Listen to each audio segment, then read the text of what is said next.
Well, on a daily basis we would hear the frustrations and the obstacles that parents and schools face. Examples of those can be getting the right support for their children at the right time, early enough. Really we're talking about early intervention. Another one could be where the schools are facing obviously large budget and resource constraints.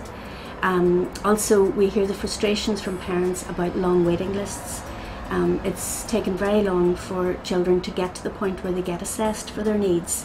There's long waiting lists for diagnosis, which allows people to get the more specific needs for children.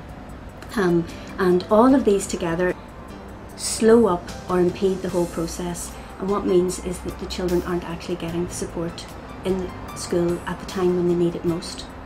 So one of our increasing concerns is that there are a number of children who are out of school, who actually cannot go to school because they either can't find an appropriate placement or there isn't the right level of support within the school for them.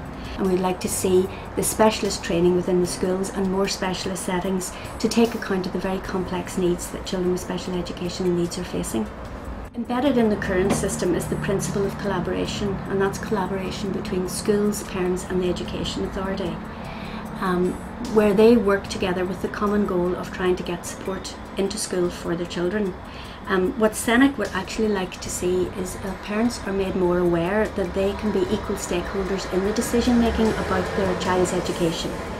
We feel that if parents had more information and more confidence to be able to engage with schools and engage with the Education Authority, that they would have an opportunity to be an equal stakeholder. SENAC would like to see that parents are more welcomed and involved in the whole process, welcomed by schools and welcomed by the Education Authority to work together with the common goal of trying to get the right support for their child within the school. And in terms of the future, whilst attempts have been made in the new legislation to minimise the challenges and the obstacles that we are already facing, one of our concerns is that unless it is followed up with the right resources, with building professional capacity and with specialist training, that any changes that were made will have little impact.